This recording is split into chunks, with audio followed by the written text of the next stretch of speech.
5:37, I'm calling to order the special meeting of the City Council of the City of Bandera on Monday, January 4th, 2021. Wow, 2021. All council members are present, City Secretary is present, the Marshal is present. Item 2 is a discussion of possible action on the following items. A is discussion of GA 32, dated October 7, 2020. Tony called me last week, right after we began to put in these new COVID protocols, and because she was getting a lot of phone calls with questions, and because we've got 3 new members, and it's been 8 or 9 months since we've gone through this before, I think it'd be great if we clarified why we got here, what we've done since, and how we're going to get out of it. The reason we're under GA 32 is because we are in something called TSA and the letter P. That's Trauma Service Area P, which includes San Antonio. GA 32 kicks in when the hospital bed ratio exceeds 15 of COVID patients exceeds 15% of the available hospital beds. So our area has done that. The good news is that just before our meeting tonight, we got the report from DSHS, and currently Bandera has 27 active cases and 4 new cases. So in order for us to move out from under GA 32 and return to a 75% occupancy and not have the restrictions that we're under now, the mask for instance, is to keep our new cases under 30 total cases over a 14-day period. So as one day falls off, another one comes back on. And then the judge can sign his statement and submit it to the DSHS and get us sort of back to some sort of normal. This is nothing new. It didn't just happen this week. The governor didn't just do it to shut down everybody for New Year's or any of that kind of stuff. This is just what it is. And the things that pertain to us are mostly the 75% reduction in item 2. We're back down to 50% now. There are no restrictions on churches, no restrictions on equestrian events. You've all, it's the same stuff, just with the different restrictions now. Then the other thing is the closing of the bars. And in Bandera, only one bar, Bandera, City of Bandera, only Arkeys is a 51% bar, so that's all that is. Restaurants are still at 50%. You know, so when GA 29, I think, came out, 28, is when we developed Ordinance 377. But before we get to 377, do y'all want to discuss anything about GA 32? Yes. I have a question about one of the things you just said. I don't understand how Arkeys is the only one that's 51%. I'm a license to carry holder, and if I want to go carry in Kickback Corner, I can't carry my gun in there legally because it's not a 51%, because they sell over 51% of their sales are alcohol. They no longer are 51%. They have an FB certificate. They and 11th Street, the Red Horse, they all have the FB certificate, and they fall under a 60-40 percentage. Now, this is something the TABC came up with back earlier this spring when they shut us all down, then let us open back up. That's how that happened. So and they all have some sort of certificate showing that? Ma'am? They all have some sort of certificate showing that from TABC? it's an FB. Yeah, it's a permit you get from the TABC to operate as it's a food and beverage permit is what it's called. And it used to be a 51-49% ratio. It's now a 60-40, and they get audited and they will prove that they are at that particular ratio. Yes, ma'am. Something I found out today, which I had kind of the same question that Darcy was mentioning, but it's not 49% liquor sale. It's the 51% isn't just food. It's other than liquor. So any kind of cover charge that they charge, any kind of nuts or Fritos or Coke or anything other than liquor goes to that pool that in the scale total. And what I can't seem to find out is it per month? Is it per year? Is it per? From what I've been told, and the 51 number is not even important anymore. Right, but It's a the 60/40. scale part, yeah. And it's a quarterly audit by the TABC, from what I understand, and that's where that determination will be if you still qualify or if you get penalized or whatever you're gonna do. Because that's another question that I've been getting a lot, is the questioning on why are some people seem to be singled out or whatever, and so. Nobody's been and that- singled out by anybody here in Well, town. and I think it's more along the lines of the fact that some of them are not, even in the county, are not consistently serving food. And so they're questioning, how is this falling? And I said, well, they had to apply for new licensing and new permits through TABC. They said that their model was okay, and now it's up to them to have to prove. And I didn't know, whether it's quarterly or monthly or what that percentage is going to be based on, whatever it is. So I think that's important for people to know, and all of us to know, because if I'm getting the question, I know y'all are too. And I like the fact that we're all having the conversation together, getting the same information so that we can all at least articulate and be some sort of intelligent on where our perspective, as a council. And with, obviously, Will's the face of us out there too, and I want whatever we say to support what their expectation of them is as well, so. And I asked the question, I want it to be clear, because I don't think anybody should be shut down, number one. Number two, if they're gonna have to be shut down through no action of us as council, it's a governor's order, so there's nothing we can do about it, that it be fair across the board. So that's, I just want it to be understood that that's why I asked the question. If, Arky's is closed down and that's why they're closed down, then, it needs to be fair across the board. So that's- If I was elected at a higher level, then I'd be having a different conversation, but we're dealt the cards we're dealt with, and our opinion in that doesn't matter. It's, Absolutely. It does when you vote. Well, it does, but not here, I mean, Right, yeah, right. not here. I get it. At the same time, I don't believe it's for us to be concerned with whether they're meeting their percentage of food being served. It's just whether they have an F&B license or not, and that's where we stop. Well, it's definitely not our concern, TABC Jerry. to It's enforce. TABC's concern. We're just, as she said, dealing with what we And have. they're concerned to be able to Right. verify it. I think the important thing too, just like Jerry said, is it's to be clear, the authority over what's being distributed down. The governor's saying one thing, TABC's doing something, the bars are falling under both of those. They're struggling, and we don't really have any say in any of it. But I think as a council and as individuals, when we're out there being representatives of, and being in the middle, I think we all need to be talking intelligently about TABC is the one that sent the letter to the judge on the 27th, saying effective immediately, this has to go into place because of their own, because of the 15% and all of the things that we're now going down to capacity. I mean, I need to correct that. The letter that the judge got, I was copied on it. It came in an email. It was from the DSHS, the Department of State Health Services. And So- it was not anything like the letter that you had seen. I'm going by based on what the Prophet said and what Bandera Emergency Management posted on their Facebook page as an official post. And so it said it was from TABC, and they came back and clarified it later.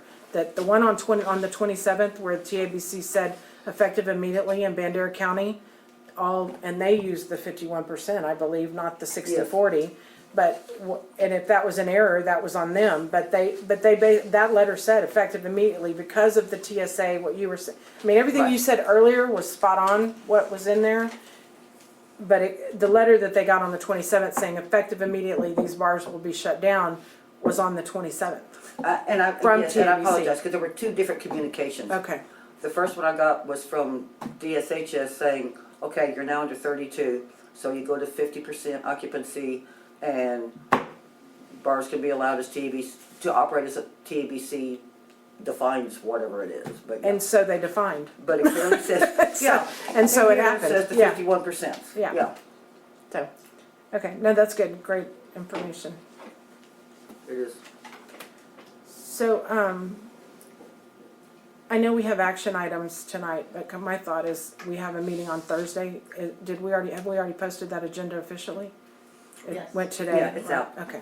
Because I was just thinking we might, if we might want to take time to, if we take action, which we may not, but if action was taken, we might want to have time to think about it, get some education on, whatever, before we actually make an action, but, okay. Well, I think 377, are we ready to move on to 377, folks? Okay, 377, we worked on a while. And the body of this thing is Exhibit A. This is the actual rules and regulations. When we went through this, basically, it was to be in effect when the Bandera County was not exempt from the mask ordinance. Okay? So, here's our version right here. We had a discussion, a long discussion, because eventually it said that something about the business owner would be required to require masks and blah, blah, blah. And after discussion, I asked, please take that out. I had a business at the time and I'm not law enforcement. So then, if you read on through here, Mayor, yes, question before we really get Sure. into it. Unless I'm missing something, is this something that's really even necessary? because we're gonna get into the questions that has come up about, Tony, you wanna explain the questions you've been getting? So I've been getting lots of questions, actually. I think 377 is relevant at any time that we go into a mask ordinance from on high that we're not exempt from. And, Okay. and for, this goes into effect, is what I understand. And so the marshals are out there with a certain expectation and doing what they're doing. We're getting questions, the businesses are confused. They're being told one thing, the city is representing a different, it's just kind of it's almost, I like to think of it as all of us kind of on the same page, that when we go into a mask ordinance, this immediately goes into effect and everybody knows what to do and say. Okay, I that mean, makes sense. that's kind of, and I wasn't involved in this in the beginning, so hearing what was discussed in the back and reminding everybody, since it was in June when this happened, that, I heard it from Zoom when it all happened, but I wasn't involved in the privy and the conversation, so, I think this is probably even more important than the last one we talked about, so. I think the big question right now is the face coverings and the enforcement of face coverings is what's coming up. Because all of the rest of this goes right along. You can still go to the beauty salon, you can still go to whatever you need to do, And I think this is where this letter comes into play. And Will, this is a copy of a letter that you sent out on July the 17th of 2020, when we're going through this exact same thing again. So I think the important thing in here is face masks and enforcement. Will, could you talk to that, please? Well, as I understand it, this started when Jimmy Allen started going around to the business owners the other day and giving out the new certificate of occupancy, giving them the modified occupancy numbers for under the emergency section for how many they had. I told him just to kind of visit with them and let them know that, we were behind them, we weren't wanting anything shut down, to let them know that we were not exempt from the mask mandate anymore, and they needed to post the signage as required by 377, that required them to post a sign that said they had to have a mask on to enter the business. And of course, Mayor came and saw me and advised her that she had been contacted by Councilwoman Kuntz, advised that people were calling her saying that we were not enforcing this ordinance. And as soon as the mayor left my office, I called Deputy Allen and asked, said, what's going on, because this is what I'm being told. And I've often found that the biggest liars around this town are somebody said and I heard. And he said, well, no, I'm telling people that, you know, everything you told me to tell them, just making it clear to them that we're not coming to their business and checking, looking over their shoulder and making sure that they're, you know, they're grown-ups. We're not checking to make sure that they're making people wear their masks. That's what the ordinance said, is that they were required to post signage on their front door that said masks were required, and that's what was required of the commercial entities, was that they do that. And he was going around, you know, telling them, and I instructed him, if anybody had a problem, any questions, met any resistance, to get in touch with me and tell them I would be right down there to visit with them, you know, to clear anything up. And I've been contacted by anybody, didn't have anybody that wanted to speak with me about it. Now, as far as the letter there, if, you know, I wear my mask out in public because I feel like I'm the representative of the marshal's office. Everybody kind of looks to me about stuff. The deputies, the uniformed deputies, is for the reasons listed in there. There's many reasons. It's same thing as for neckties. It's disadvantageous to them to have a covering over their face. It impedes their ability to breathe, their ability in a struggle with somebody they're trying to arrest, their authority, their command presence. They're not prohibited from wearing one, but they're not. I'm not going to tell them to wear them. I provide them with face masks, but it's totally up to them. So when you see me out in public, I have one on. Like I said, it's outlined, and I believe the mayor has included my letter in the packet from back in July. Thank you. Yes, ma'am. Yeah, when I saw this letter in July, I was like, absolutely. I mean, they're telling you to enforce something, and they're giving you no way to enforce it. I mean, what are you supposed to say? Say pretty please? Well, you know, and then not be able to cite them with anything or put them in jail, and you know. So I'm 100% behind the backing of the letter. I am going to split hairs a little bit because I want to be fair with the people that did call me and represent what they said, and. It wasn't that, they did mention that Jimmy wasn't wearing a mask, and so I appreciate you saying the reasons why. I think it's important for people to understand that. But the reason they were calling was I got the impression it was more of a laissez-faire attitude I'm checking a box, I have to go around these businesses, I have to tell you to put this sign up, but we're not going to enforce it, so do whatever you want to do. I'm just basically, you know, and so 3 different people, he never said we weren't enforcing it. He just said, I'm telling you that I'm having to go around and check, you know, hand these things out. And when I reread, which I hadn't read it since June when it was put in place, when I reread 377, there's a lot of really important things that stand out to me now because I guess I'm sitting in a different position and I'm having different conversations. But it basically says outdoor gatherings exceeding 10 persons generally have to be approved by you, have to be submitted and approved by you. There's some other things that say that indoors, that if you can't social distance yourself over 6 feet, then you need to wear a mask. You know, there's things there's miscommunication out there that people are saying. So Jimmy enters a building and he doesn't intend to get 6 feet within somebody, then to me, he shouldn't have, and none of us should have to wear a mask in that case. Or if there's a protective, you know, glass between you and the clerk or whatever. But I realize you can't predict every situation you're about to be in.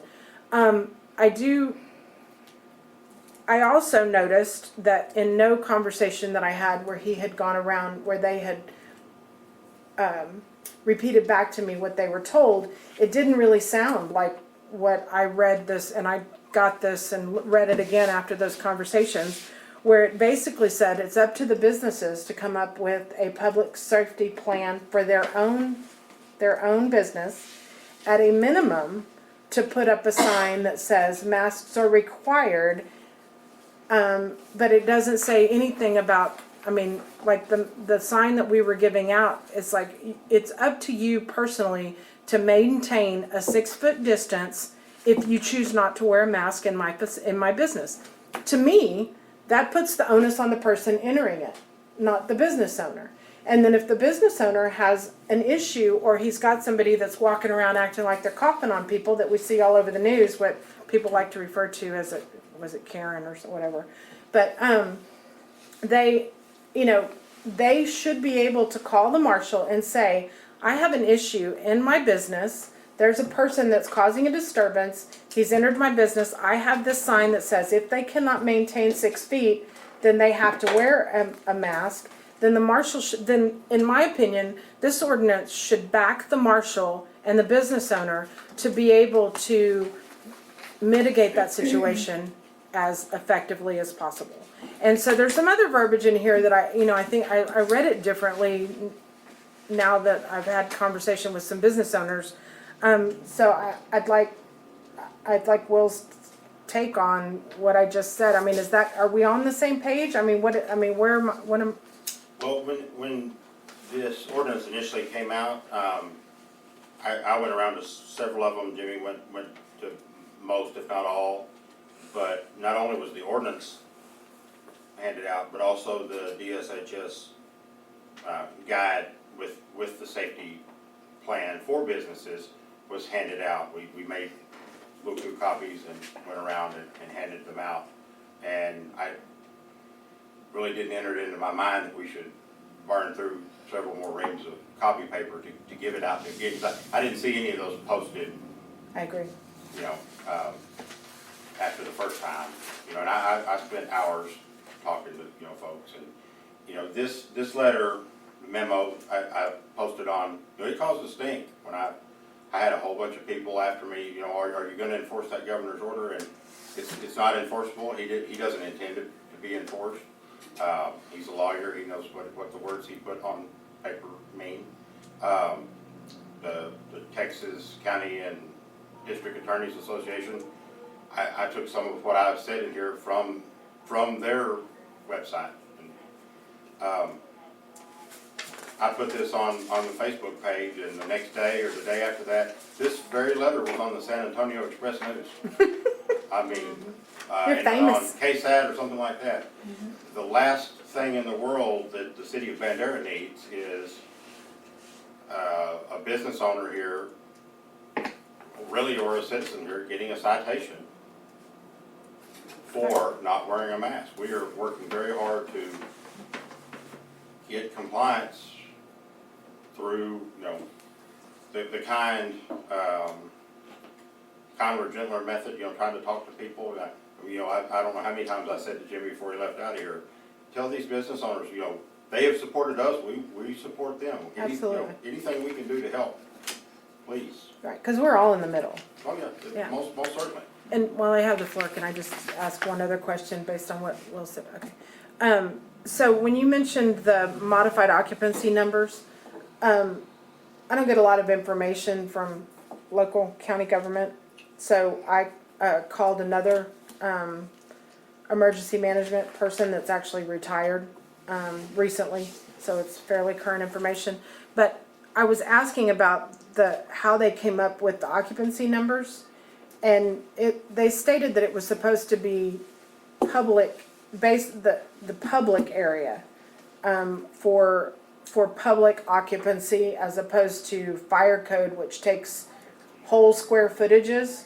And so in my conversations with local people, that has been questioned quite a bit. When they walk into a business, they'll see like a fire code occupancy number, and that may include space in the storerooms and other things, which means that if they've got a space like this, that their door, and they've got a huge storeroom that's twice as big, and it says their occupancy at half is 27, you'd think that logically that doesn't add up. And so that's another question going around of, you know, where did we get our numbers that we gave our businesses? Because to me, it doesn't seem to be, they gave me some examples, which I don't want to call anybody out, but to me, they legitimized their thoughts based on the examples that they gave, and I kind of want to know more about that.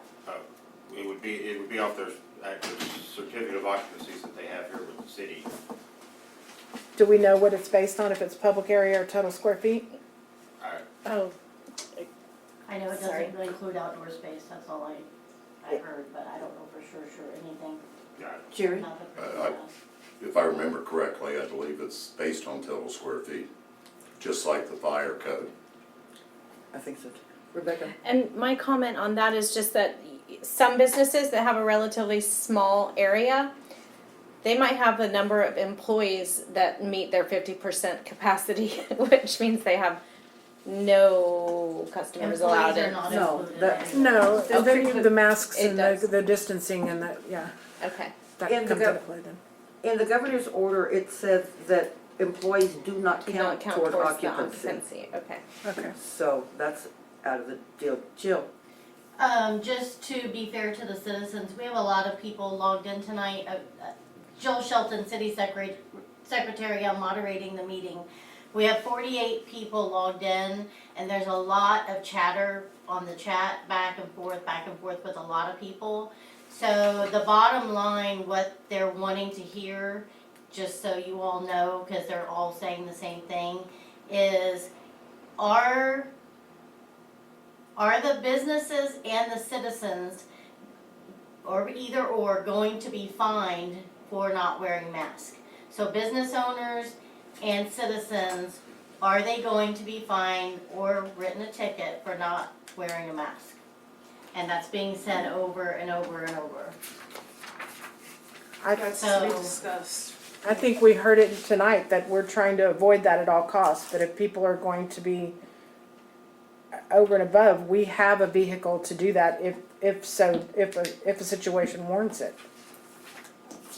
Jerry? That was one of the reasons that we passed this ordinance, was to give the law enforcement capabilities, actual enforcement capabilities, such as in the fine. No jail time or anything, no arrests, but that was a last resort. That's of course gonna be when they go and are requested to go to a business and somebody refuses. I don't think it's gonna happen too often, especially once the police show up or the marshals show up. And have you even been called on that, Will? No. Have you ever had a call from a We've business? had citizens call and complain that, Well- there's people in such and such business and they're not wearing masks. We have explained repeatedly to business owners that, as I said, we are here to support you. If you have someone in your business that's not wearing a mask, won't wear a mask, you tell them, we will be down there in a heartbeat to throw them out. If you tell them to put a mask on and they refuse to, we'll throw them out in a heartbeat. We have no problem with that. This is your business, your property, we will support you 100%. And we have not had a business owner call. Because that becomes There's trespassing, no Correct. which is a crime. Yeah, we are, my goal is to not write a single ticket. I do not want to write a ticket. I don't want any of my deputies to write a ticket for not wearing a mask. I feel like I will have failed if we write one single citation for a person in this city wearing a mask. Rebecca? Thank you. And I'm just trying to help clarify the question that I heard from Jill as well. So from the letter, it says the Bandera Marshal's Office will not take action to enforce this order, right? So when I hear that language, I'm thinking that the Marshal's Office isn't going to enforce the ordinance. They're not going to require, they're not going to cite anybody or in any way, what is the word? Sorry. Can I interrupt? Yeah. This memo was written in July the 15th. Right. This is in response to the governor's executive order, not in response to Not the the ordinance. Bandera City Okay. ordinance number 377. So to continue, when I see in the ordinance, under penalty and enforcement, number 1 says that would be a class, any violation of the ordinance would be a class C misdemeanor, punishable by a fine not to exceed $250. So that is a possibility, to answer the question coming from the people. Yes, On ma'am, it Zoom. is a possibility that we would issue citations for the violation of the ordinance. Okay. We will not enforce the governor's executive order about the wearing mask. Okay. They're the same thing about the mask, but they're two separate issues. Okay. I know that sounds very confusing. This memo was in relation to the governor's order, and as it says, no disrespect to our governor, he's got a mess to deal with, and I certainly don't envy him that. But in regards to the Bandera City Ordinance 377. We will wholly support and enforce that. We are working very hard to not have to enforce or inflict any of the punitive sections of that, any citations written for it. And I would certainly hope that we could work with our municipal judge if there were citations written to avoid any monetary some form of consequence to avoid any kind of monetary penalty. I mean, does that clear that up any better, or? I think so. For me, I'd just like to hear from the comments on the Zoom if. I appreciate Well- them logged in. Yeah, I do too. Hold on. They're saying do away with the ordinance if you don't want it. Does it exempt the business owners? What about the people with medical exemptions? So are there gonna be fines or not? Bottom line, are you writing tickets or not? Pretty much is what, who's enforcing them? Do we have COVID police now? So there's a lot of chatter and most of it is, are there And that's kinda going why to I be had my fines? hand raised, cause I would like to make changes. I don't think we can address all of that, I don't think we need to address it tonight, I think it's just a matter of, what Marshall has stated, you know, how enforcement will be, and if, it's kinda like anything else, if you force them to give you a ticket, they'll probably give you a ticket, you know, so. Tony? So Darcy made a point too that I did find out when I was researching some stuff, but if a business owner was to call the marshal and said, I've asked this person to leave my business, and regardless of reason, whether it had to do with mask or COVID or whatever reason, they have the right to refuse service, and so then it falls under the trespassing law, and then they could be asked to leave the business. So in defense of what's being said on the chat line, my thought process actually did say that. So if our whole point of the ordinance was to support the businesses in that, and we already have a law on the books that supports that, if a business owner doesn't want a person in their business and has asked them to leave, then what is the point of the ordinance? And if Darcy, I would like to hear tonight, since it's part of the discussion, whether we take action or not, if she has suggestions in her research on what needs to be changed, then maybe we do consider doing that. Because the bigger picture here is people are coming to our town the first weekend in February, whether we like it or not, whether we have a parade or not.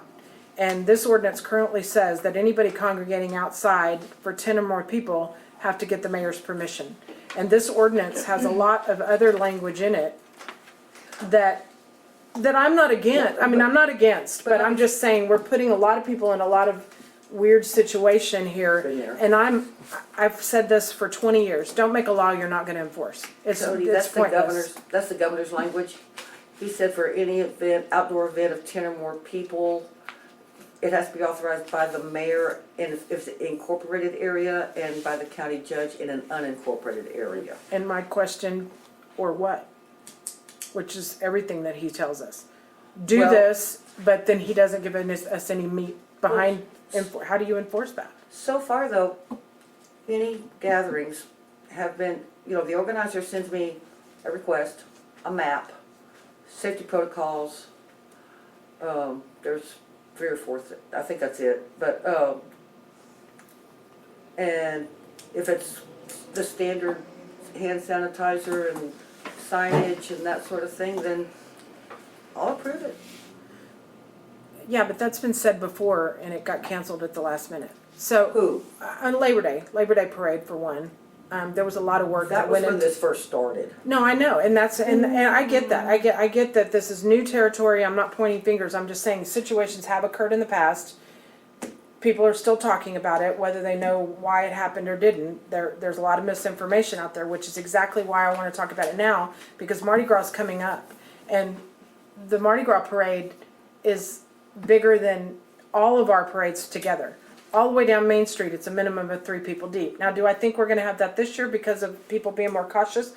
Probably not, but we're still gonna have a lot of people in town. And I think our conversation tonight, I know it's a month away, but organizers are down to the wire on organizing the parade. Are we gonna close the street in front of 11th Street for the gumbo cook-off? These are all questions being asked to me, what's happening? Well, the closing of 11th Street is on the agenda for next week. And I had a long discussion with Mr. McGrody today, and I think we'd better have that discussion next week when we discuss the closing. We'll put it on the agenda as a specific discussion and not just a part of our discussion tonight. So we're having a meeting next week? No, This week. this week. Yeah, Talking about Thursday, this Oh, week. okay, yeah, this I'm week. sorry. Okay, no, that's fine. Yeah. I just wanna make sure I wasn't there. Yeah, so I talked to Mr. McGrody today, and he's very well informed. I have So- no doubt, but I'm just saying, there's a lot of questions, there's still, he may very well be informed. Again, the point of this meeting is for all of us to get on the same page, know what the questions are, know the answers we have, and know the answers we don't have. And sometimes the answer is, I don't know the answer to that question because we don't know what the numbers are gonna be 14 days before the event. And if that's the answer, then that's what we all say. 14 days before the event, we will know what's gonna happen.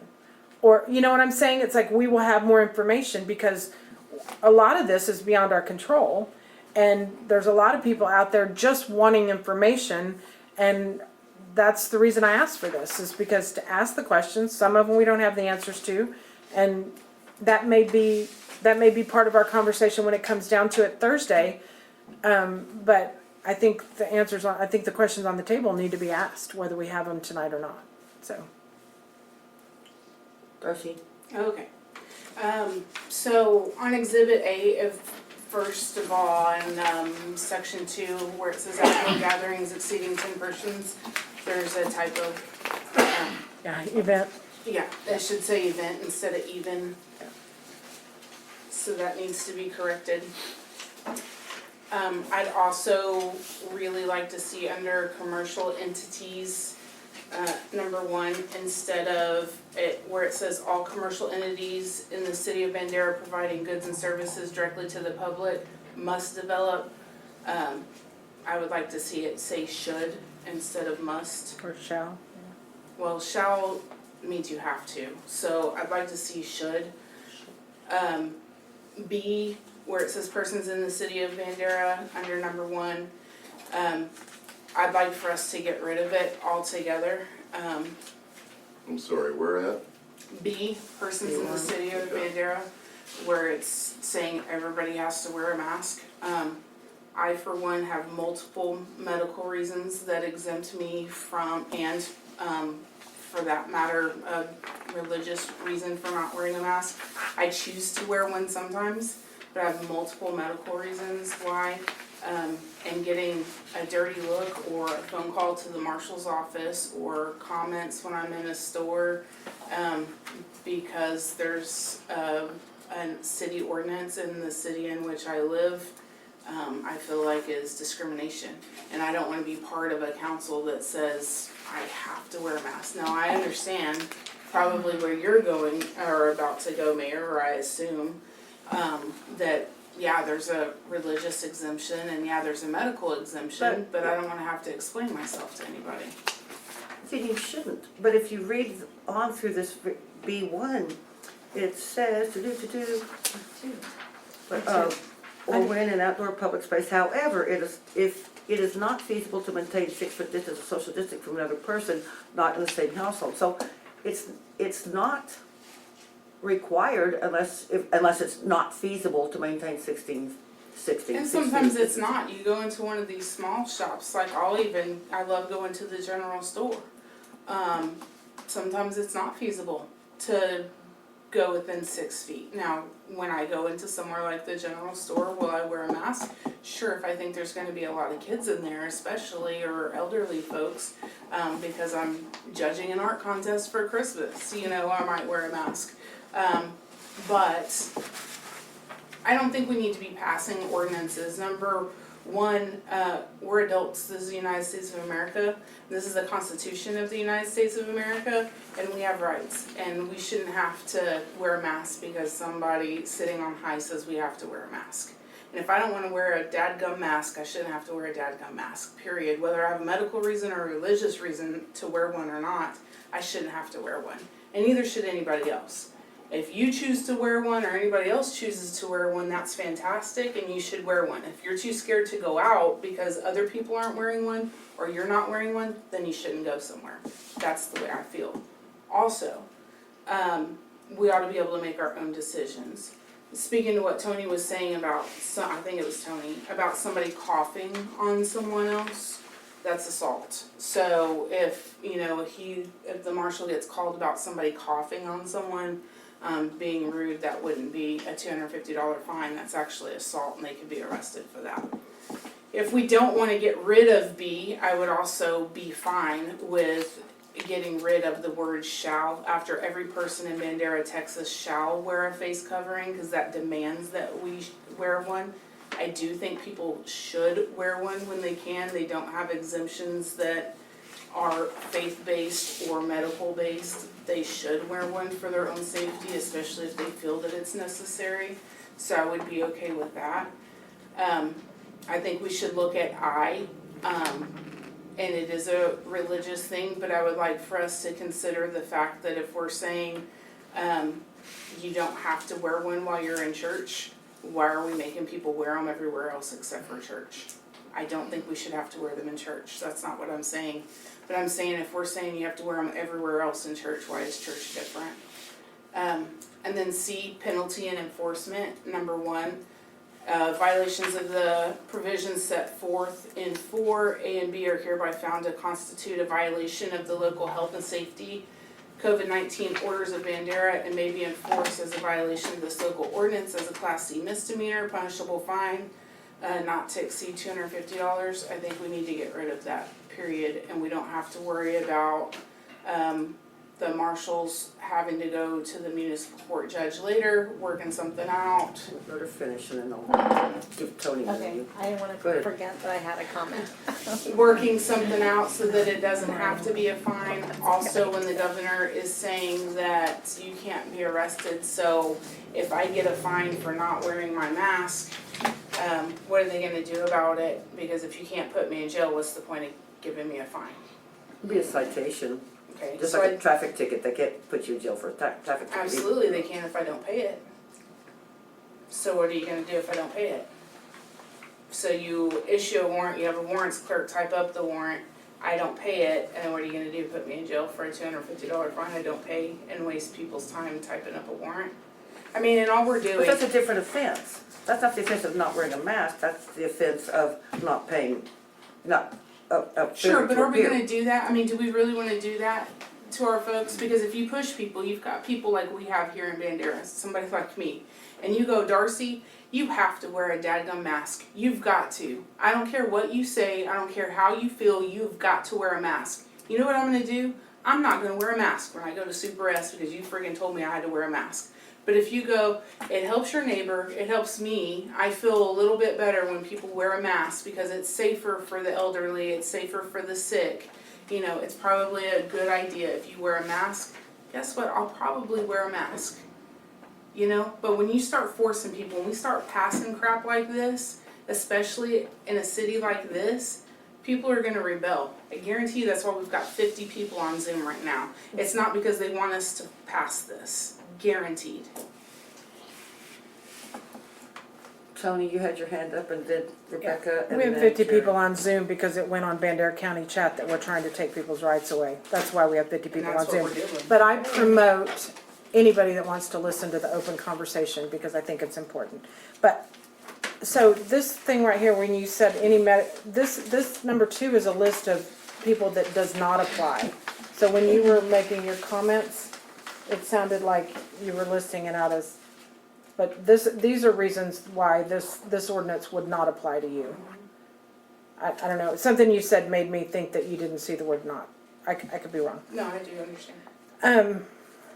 And just in general, I support the ordinance because I think the marshals should be able to have some kind of meat behind the enforcement, because we've been put in an awful situation by the governor, and so, Thank you. anyway. Rebecca, your comment? Yeah, so the only thing really specific to the city of Bandera in ordinance 377, and help me if I'm wrong, please, is the park, right? The piece about the park, because we customized that for the community, and that was because it was summer and potentially expecting high populations. And so I kind of feel a little bit contrary to what you just stated. Tony, and that is because if there's really nothing else in here that is outside of the governor's order, I don't see why we don't just rescind this ordinance altogether.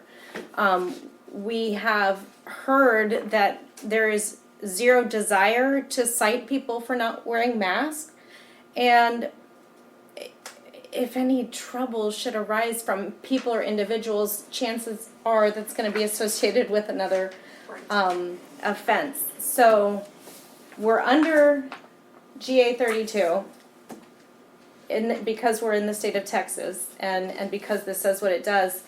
Why don't we just allow this to be what it is, and we're under it when we're not exempt, and when we're exempt, we're not.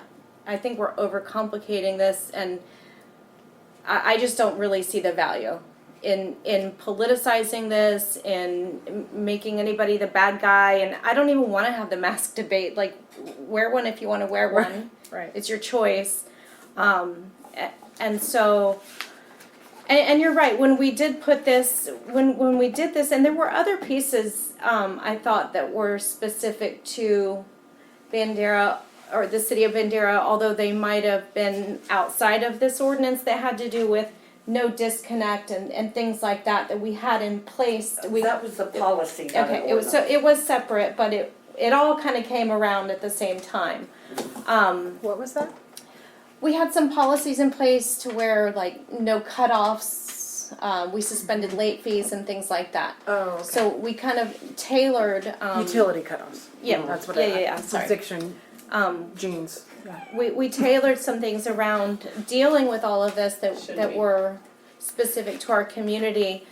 But now that we're kind of this far, I see kind of past that, I would like to see this ordinance really just go away. Mayor, No, let's if you're let Jerry finished, I'm talk. sorry. Yeah, that's Yes, fine. thank I'm you, sorry. thank He you. had his hand up first. Yeah, Jerry. That is where I started off in the beginning. I didn't really see the purpose of this, if we're not gonna be enforcing things. So that's why I had said, do we really even need this, before we even got into all this. I think part of it, I know part of it was in response to the marshal not feeling that he had enforcement capabilities back then. But I think he has found another avenue for that, such as trespassing. If people were, I just can't imagine anybody doing it to begin with. Maybe refusing to put their mask on, but when they're told to leave by a business owner and they don't, under threat of law enforcement coming and arresting them, I think they're gonna go. So I don't think we're gonna have too much difficulty with a business that wishes to enforce compliance. I think we do still need to support the businesses in that aspect. We've got both. We've got the ones that don't wanna be under the mandate to enforce. And we still have, I'm sure, some out there that do wanna have the capability to enforce that practice within their own business. And we do need to respect all those people. And So. that's all here, right? I'm done. Tony? So, is it in the governor's order about businesses posting their public safety and what they want their customers to do, coming into their own private businesses? I don't think it's in 32, it's in 29, and it refers to the state health safety, Department of That State. they have to post it? They don't have to, it says follow the guidelines of the CDC. Department of State Health Services.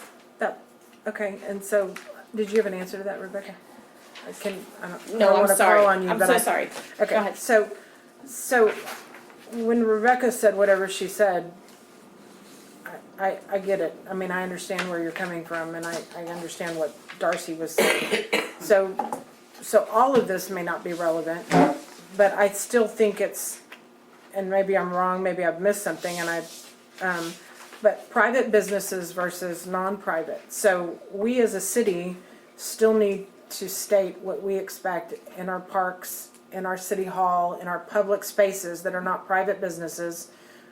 And do we need to put it in an ordinance that says every time we go under a mask, so we don't have to keep doing it. Every time we go into a mask thing, this is what we expect for you to do locally. That's our public safety policy, and say if we're under the mask mandate's what I was looking for, then you will do this in our public space.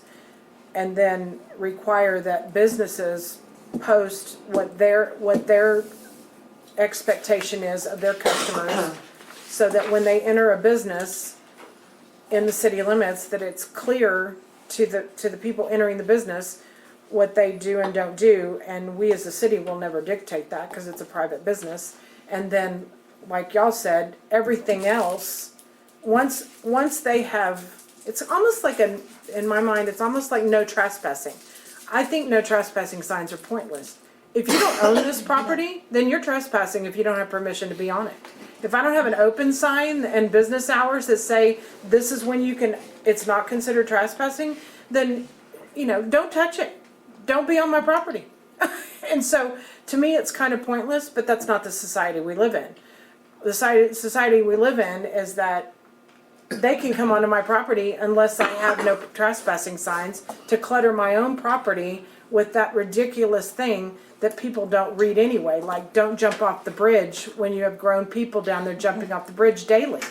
I mean, so I guess I do talk both sides, but I think as a city, we should make sure that that each business, maybe they shall post their own expectation of what their patrons should do, so that it's communicated and everybody's known, and that if it's not a private business, then the ordinance should cover it. And I don't know, I'm up for discussion, but that's where I am right now, so.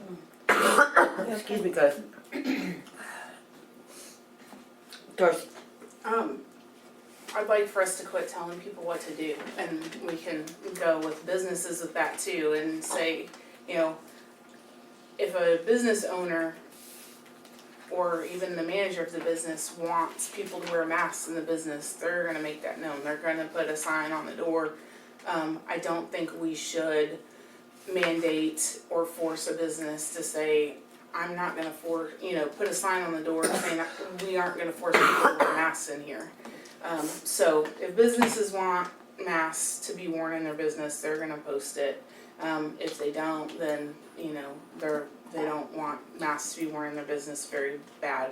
And then that has Jimmy have to go around and tell people all over again stuff, and I'm sure he has other things to worry about, so, I'd rather we not do that. And then, my second thing is kind of a question, is that, I agree with you, Tony, in that, the city with our buildings and with our public properties, that we probably should have a standard thing, that every time there is a mask mandate come up, that we should have a standard procedure set so that we don't have to do this every time, because unfortunately, I think that this probably isn't gonna be the last time we have this happen.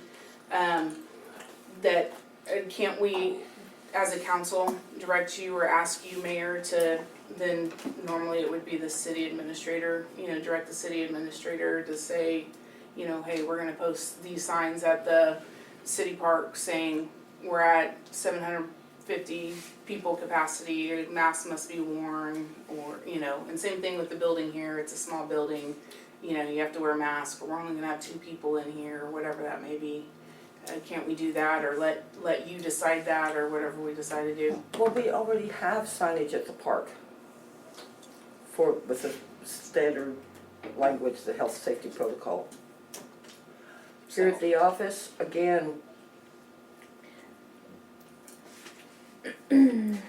Jill, you wanna address that? Currently, we're closed to the public, but when we were open to the public, we did have a mask sign. The only door that is open Tuesday through Friday is the court door, and they do require a mask to enter that door. Right now, we're only using the drive-up window, and some people wear masks and some don't. We're not requiring it at the drive-up window because they're, a distance away, but when we were open to the public, we did require masks for them to come in, and we had, signs on the door. I was gonna add something to that. I Oh, mean, unless they came in and we never had an issue with anybody not wearing a mask, so, I can't say if somebody didn't have one for health reasons or anything like that, but we never had an issue. But we don't get, as much traffic as some businesses. And the court has their own protocol set by the state, which they Yeah. are complying with as far as requirements for masks and distancing and such. Tony? So I'm listening to all this, and the bad thing with empathy is that I see all sides, and the good thing with empathy is I see all sides. So, what about this? And I believe that as a person, when I go into a business, I'm looking to understand what their expectation is of me. That's what I want to know. And we have a lot of tourists here that do not know we have a lot of people that live here that do not know the current status of our mandate. Like, they don't, it's almost like a burn ban. Nobody knows if we're under a burn ban or not, and it's like Groundhog Day on Bandera County chat because nobody goes to the source. So, which is clearly a peeve of mine, if as a city, for our tourists and the people that we are inviting here, if we are going to be proper hosts and we require that the businesses simply post the current mandate under the governor, whether or not Bandera County is exempt or not exempt, and whatever mandate it is, so that they can go look it up, if we require them to post the current status, so that, and people can make their own choice, but I think people can't make their own choice if they want to do if I want to make a personal choice and I want to do what the governor says and the county says and the area that I'm in, and I'm not from here, I don't know what that is. I'm not familiar with it. So I sometimes don't even know where to go to find it. And I've gone to the county and tried to find information and cannot find it because it's a lot of times it's not up to date.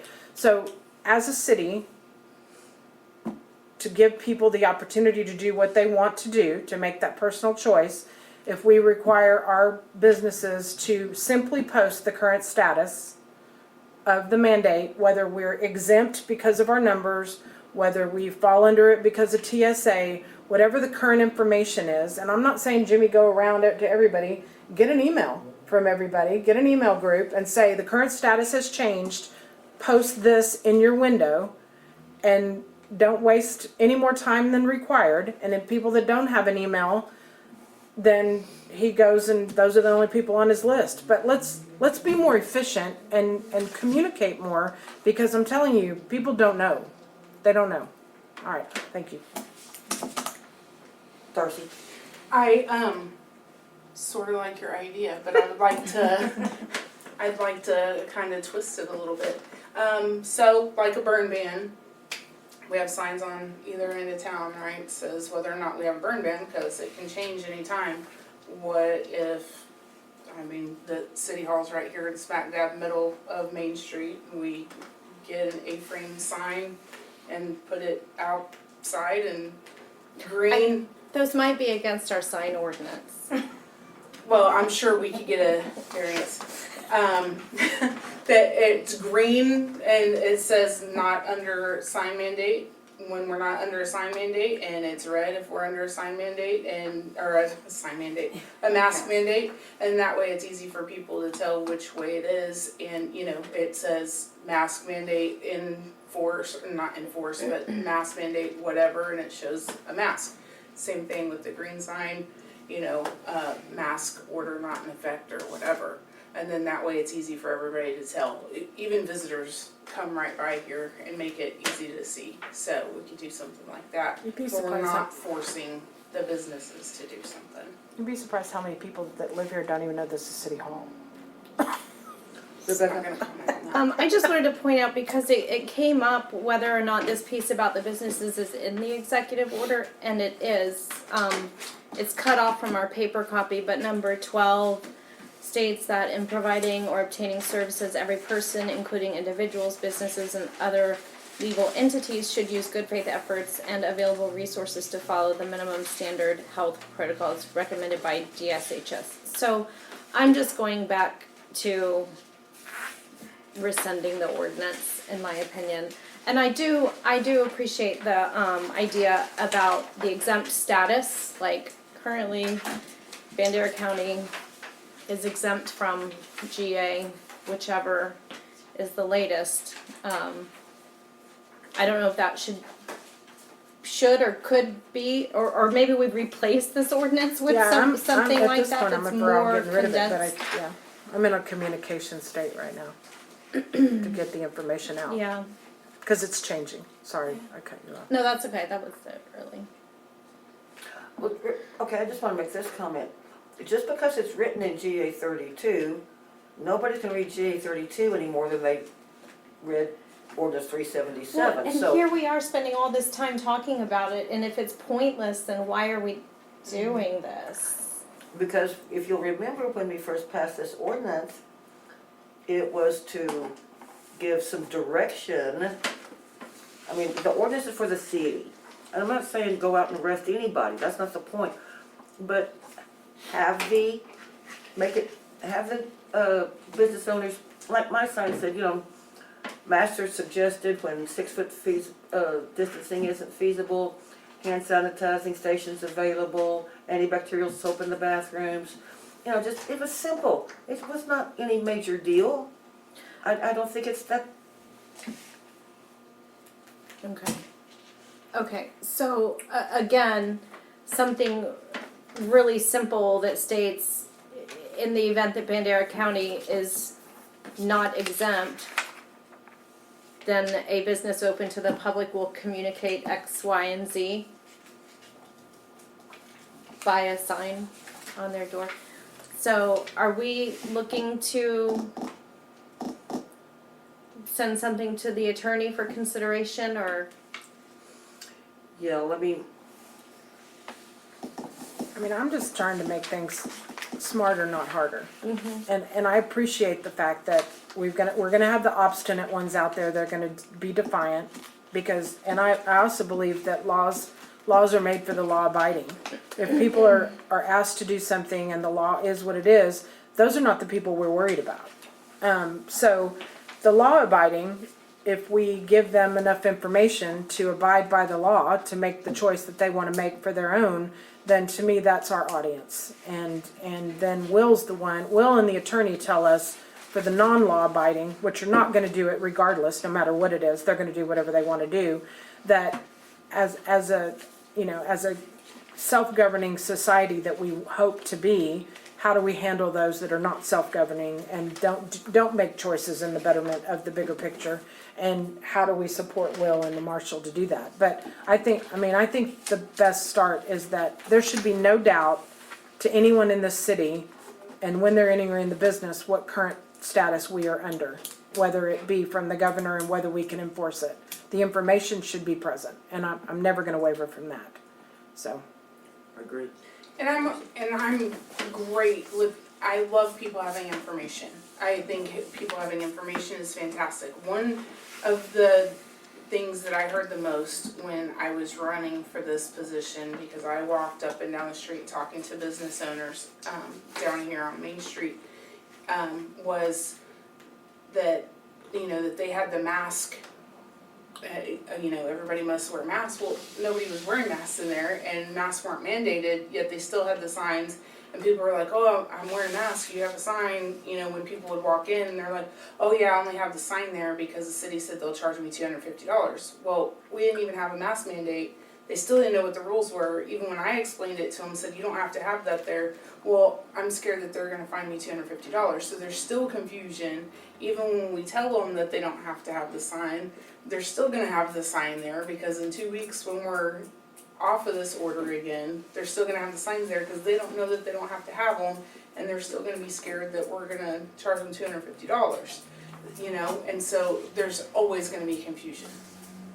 And I just don't like telling people what they have to do. When we're not in the business, we shouldn't be in the business of doing that. Cody? In summary, get an email list of business owners that says, post this in your window that states the current mandate, and we give them what to post every time it changes. And then tell them in the email that if you have any issues, give them the marshals, if they want to enforce something.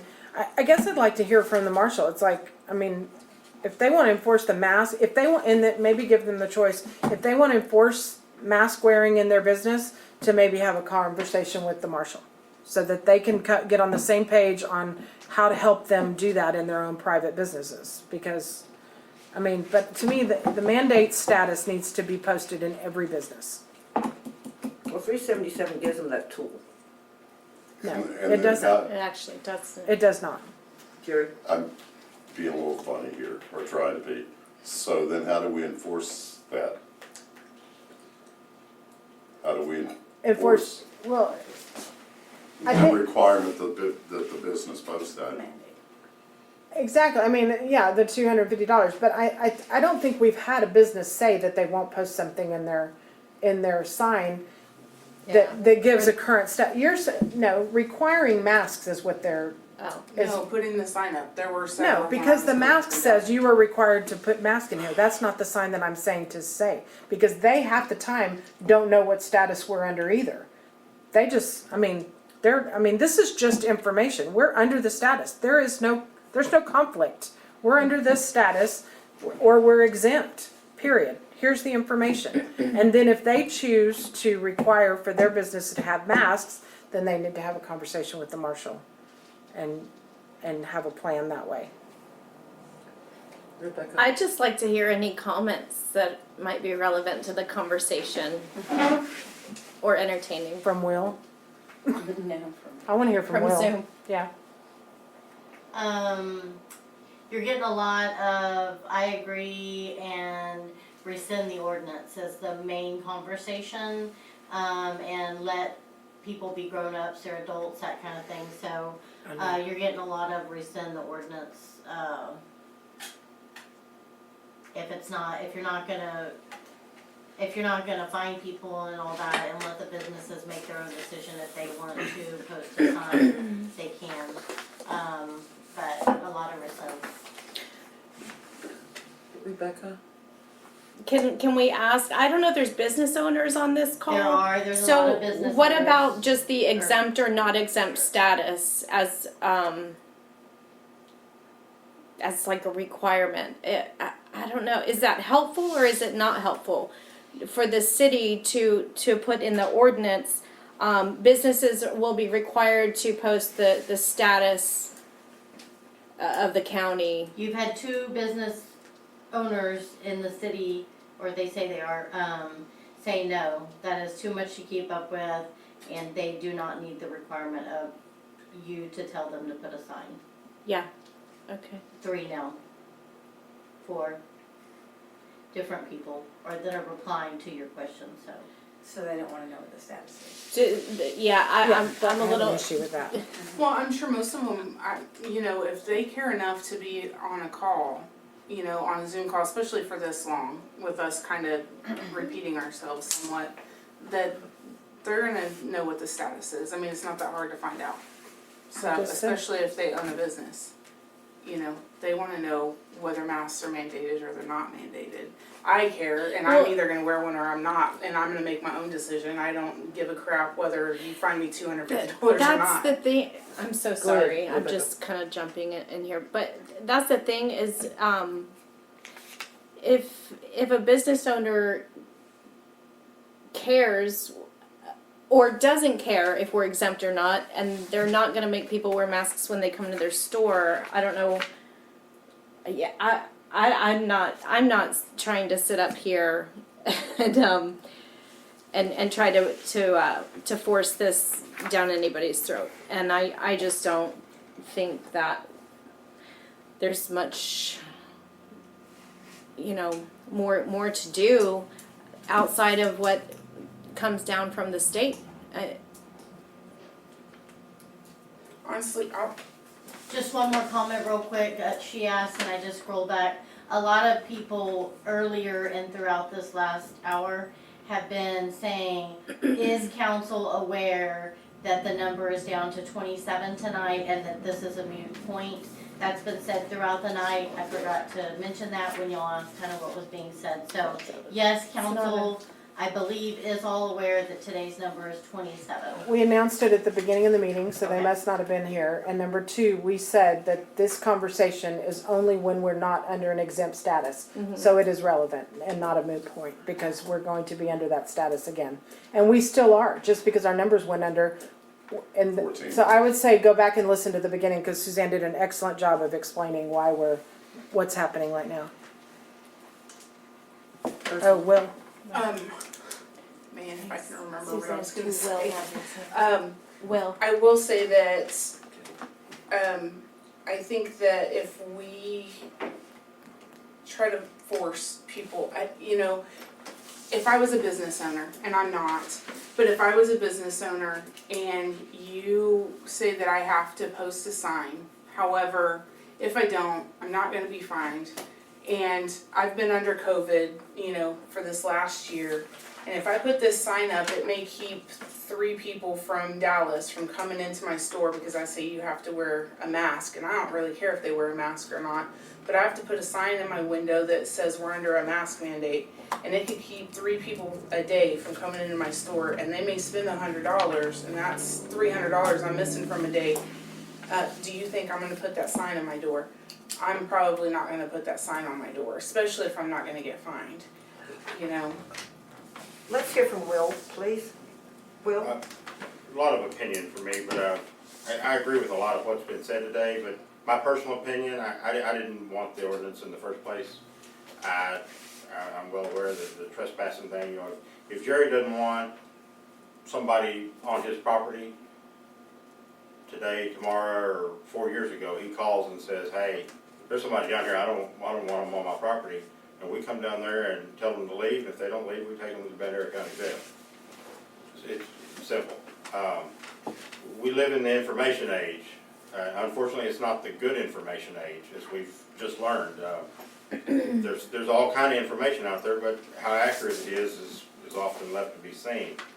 I think it would be good to get rid of it, because in the going on 8 years I've been here, the last thing the people in this community like to have is to be told what to do and have stuff crammed down their throat. And I tend to agree with a little bit with what Darcy's saying, is that, when you start telling these people, hey, you have to do this, some of them that would be probably doing it on their own are probably not liking it and are probably just sticking the sign up, but telling them, no, don't worry about it, take your mask off. I believe that goes on. And we probably might be better off getting rid of the ordinance and telling people, hey, we think that y'all got enough sense to do the right thing, and I think they probably know what's going on, and we're probably shoveling it against the tide, trying to educate them or trying to inform them exactly what the status is.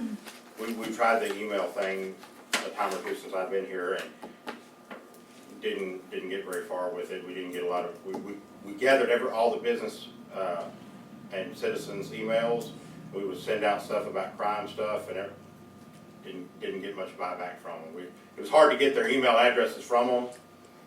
We might do better getting more email addresses now. I think we've got a better rapport with them. But we'd send out emails, but we wouldn't get anything back. So I don't even know if that would even work. Jerry had his hand up before, and then Tony. I think as a general statement, if we're gonna have this ordinance, I think it really just boils down to the marshal's office will enforce the ordinance. When they have a complaint from the business, it is up to the business to decide whether they want to enforce an ordinance or the governor's orders. That's if we're gonna have an ordinance. I think I've boiled it down at this point too. I think we're past what Darcy just said. I think we're past the fact that requiring them to post mandatory masks or not masks. But I'm never gonna get, I think at a minimum, for having a business in the city that where tourists come, I think that people deserve to know what the current status is of where they're visiting. Now, even if we send out the sign or go around one last time and give them a piece of paper that says, see cityofbandera.org for current mask requirements in the city of Bandera, where they leave it up all the time, because they have a business in the city, and we have the duty to look at this as a health crisis and pandemic in our community. And if we're allowing people to continue to advertise droves of people for holidays, which right after Memorial Day, our numbers went up. Right? I mean, it's not a coincidence. It's science. As we get people from out communities and socializing, you know, it's not about telling people what to do and what not to do. It's about information. And I don't think that the government, I mean, I think the governor is giving information and people should make their own choice. But if we don't even do the due diligence to give them the information as best we can, and they have a business in the city for a reason, because there's more traffic here. There's benefits of being in a small city. And with that comes problems too, and maybe additional things that they have to do. But we as a council need to decide, what is the bigger picture safety issue? Requiring them to post a sign that says our current status and change it every time it changes? I mean, okay, so somebody on the chat says, oh, that's just, it's too much to keep up with. Okay, then we post a sign that says, see cityofbandera.org, and we as a city promise to put the current status up to date with the most current numbers that we get every time it changes. And we make that commitment for communication. And I don't know what else to do, because I do see all sides, but I am not going to ever lose the fact that we need to do better at communicating. We're too small to not communicate. And if people in the businesses don't want to be a part of that communication, then we need to do better, because I'm so beyond sticking your head in the sand and acting like this is going away, and that the vaccine is all of a sudden the third coming of Jesus. Well, there's a new strand out there, and I'm no doctor, but the vaccine is not going to fix this, and this is not going away, and we can't keep avoiding it. So I'm all for rescinding the ordinance, but we need to do something better to communicate, at least providing status to make people choices. Rebecca? May I make a motion? Yes. I'd like to make a motion to rescind ordinance 377. You want to repeal it? Repeal, rescind, Okay. whichever Gleefully section verb you need. So if I may, I just, beyond thinking that this is helpful for anybody, the governor's order states what it states, and we are not exempt from the governor's order currently. I don't disagree with you at all about communication, and there's nothing that limits the city or staff from creating an administrative protocol for communicating that status with the, you know, in the community. Yeah, that's. Do you have a second? I think Kind you of a did. long- I gleefully second. I Okay, thought and you already there's- had, I I had to apologize. say it out loud. Discussion, Tony. My only comment to that is making an administrative decision. We have no administrator. Well, we have a sitting we- administrator. We have an we acting still have- one, but I'm saying that we're looking at this council to decide what we want the staff to do. Because we're the ones now with the mayor to decide what we're gonna decide. I'm over the ordinance, I'm over all of the meat, yeah, I'm over that. But I'm not gonna get off the communication thing. Well, let me draft some wording, Jill draft some wording, we'll, get it, the marshal, even get everybody's input, and we already post on the numbers on the website every day anyway. By the way, that stops January the 4th, which is today, but I'll be getting. What does? I will no longer be getting the DSHS report daily, but I will still be getting the report. I'll just have to go look for it harder to bring it back into so I can get it on the website. Oh, it's not gonna be emailed? They're not going to email it out to all of the. Just a suggestion, why don't you make a motion for that? That's something that we could agree upon as a council. Well, And, why don't we implement a direct, hate to word it as directive, but, just what We she's have a saying, motion for us and a to have a second on the policy floor. in place. Okay, for let's get whenever this one, let's get the we have a repeal. change. Let's get the repeal behind us first, okay, and then we can go on from there. Okay, Something about the repeal, Tony? Mhm. Okay, So I would agree with Jerry that this is part of the discussion, because the only way I'm going to vote for repealing this is if I know we're going to do something proactive as an alternative. And so to me, an amendment might be something that I would vote for that says that we would rescind this and do this as an alternative for communication. And so to me, it's all in the same That's thing. where I'm at.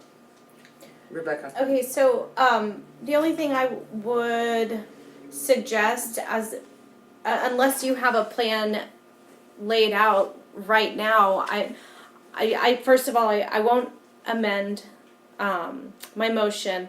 Second of all, I would prefer to see a little bit more thought go into what the local policy will be and have that presented to council. And I think that Tony has excellent input on matters like this, and so if you wanted to take it upon yourself to just kind of help with that and guide it and bring it back to council, that would be great. But yeah, I think that's just kind of an internal policy thing, and if you feel like you want council to approve it, that's your choice. That's not even something that's really required though, as it is a staff policy piece. Tony? I would think that the only thing that we would like to require from the businesses is that they post the current status of what we are currently under. And they can let the city know how they would like to be communicated, and that we will send them the, request, they shall, should, whatever.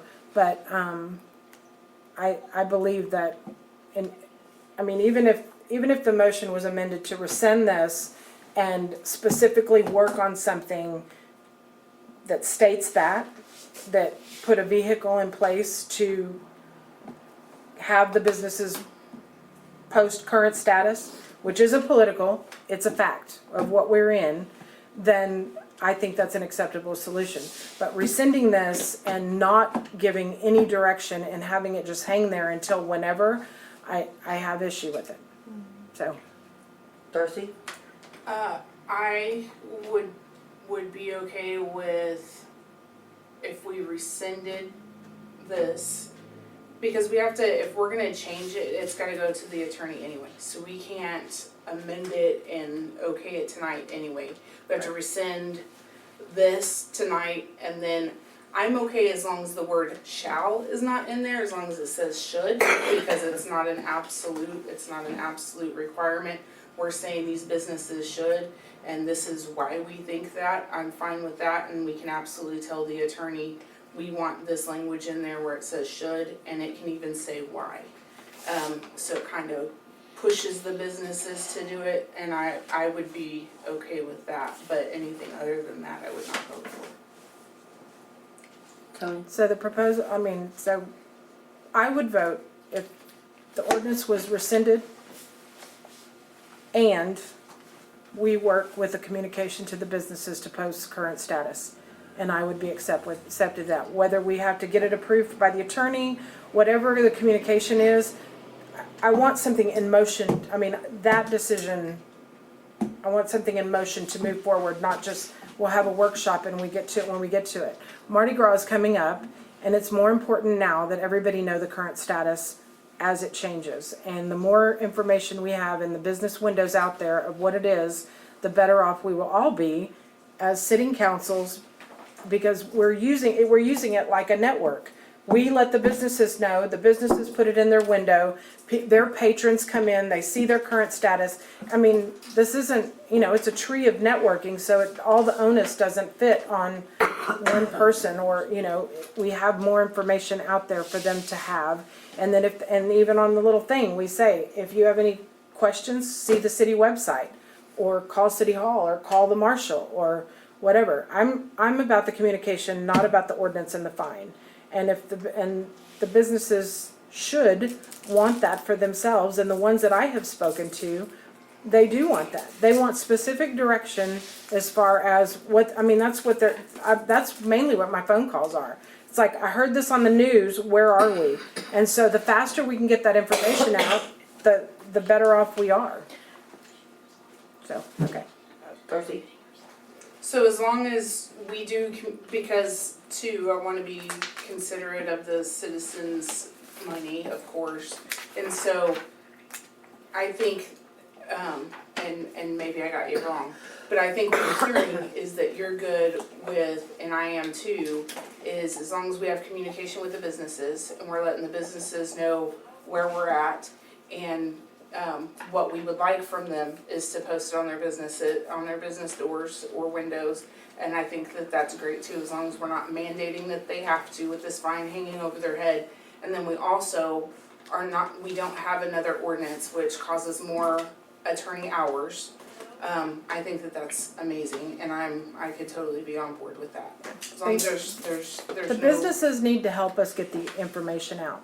And I appreciate this conversation a lot because we know that the law, and I've said this before, we don't need new laws, we need to enforce the ones we have. So every conversation we've had comes back to a law that's already on the book. But we do need to empower the businesses with information to help us get the information out there. And that's where I am with it, so. Rebecca? I'm gonna just say, maybe just for the sake of argument, that I completely disagree, because there's nobody on this planet that isn't aware of masks and what however they feel about them. There's no sign that we can make anyone put up that's gonna make any difference in what anybody does, and we're not gonna be fining them. And we've been here for an hour and a half having this conversation with a high population on Zoom, which is so unusual for us. But I just don't. If anybody wants to know if we're exempt or not exempt in Bandera County, they know how. They know, or they. I disagree. Well, I don't want to The county pass does an not- ordinance to. The county has yet I to just communicate. I saw it on Facebook. Jill posted it, didn't you? Okay, we have a motion on the table to repeal or rescind this ordinance 377. May I just say one thing, Yes, ma'am. and I'll make it brief. Everybody on the planet knows about masks. Everybody on the planet that comes into this city or this county does not know our current mask status. I live here, and I fight to know what it means, and I look for the information because I'm that type of person. But I'm telling you, people do not know, and they don't know what our current status is, and our county is not responding. They promise to put stuff on Facebook on a regular basis. All they do is put numbers. They don't say what those numbers mean. They don't say this number makes us fall under 32, 29, whatever. There's no information that they are disseminating at the county level. And I hope that the city can do better than that. Rebecca? Yeah, I do think so, and I just think that maybe in a separate motion we can get to it.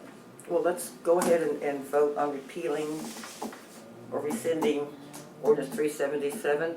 With no step further, no amendment? No Because amendment. I'm not voting for that if Well, let's if I vote get and then we no, can get it on record, okay? All in favor?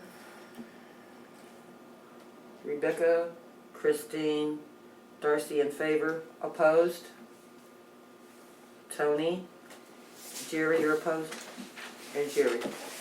Okay, do we have another motion? Jerry? This is really more yours. You might be better at this. But I'd like to make a motion to, can we call it a directive? Sure. Okay, I would like to make a motion that as a directive from city council, that we set up a mechanism to inform the businesses of our current status and to request posting of that current status at their business. I'll second that. Tony, A second. discussion? Rebecca. Just a question, and I think this is a great way to approach it, and how that's gonna be communicated. And you mentioned a request, that businesses, identify the exemption status in the county. And so what are you proposing, that this plan come back to council, or that they just figure it out and run with it? I think that they can probably figure it out on their own pretty easy on how to get that information to the public. I think that's and the what I businesses. had mentioned or kind of suggested a few minutes ago too. But at least they've got the directive Yeah. at this point. I believe so too. We can start on a information campaign and then bring it back up as a review, or an information item, you know, just. I'm all for just an FYI, this is the way we've chosen to handle it, and if we Right. have any input or This is action what item we've done, from and that here's the point, success we've then had. we go from That's there. exactly what I was Yeah. hoping for. But I think that we can start working We on should something, need to deal we'll with reach this out for again. input too from especially Tony, because you have That's what I said. That's exactly. the thing, I mean, you know. as a The reason I player, didn't vote I think for it's- the first one is because there's no way to know whether or not this one's gonna pass. And so I was not gonna vote for that one and this one not pass. So we Gotcha. still don't know it's gonna Call go. the vote. Okay, Could you have him repeat his, directive, please? Cause y'all added so much input, I just wanna make sure it's the same. Can't you I just got go back directed and to listen? inform if businesses the of directive to current create a status mechanism and and. carry on from there. Yeah, go ahead, Jill. Directive to inform businesses of current status and requests. They posted in the That web. that business posts The status. our current status Okay. at their place of business. Got it. Yeah. We could call it a health update, we could call it all Thank you kinds for of putting the stuff. word requests. Any further discussion? That's all you're doing anyway. Nope. On any of this stuff. All in favor? All in favor, not opposed.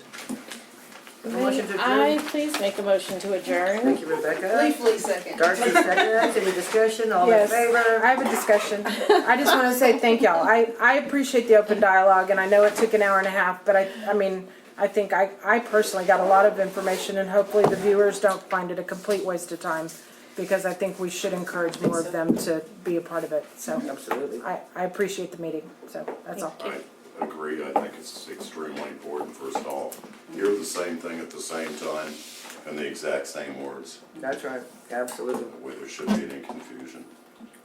Any other comments? All in favor? All in favor, not opposed. We're pretty much. 7:09.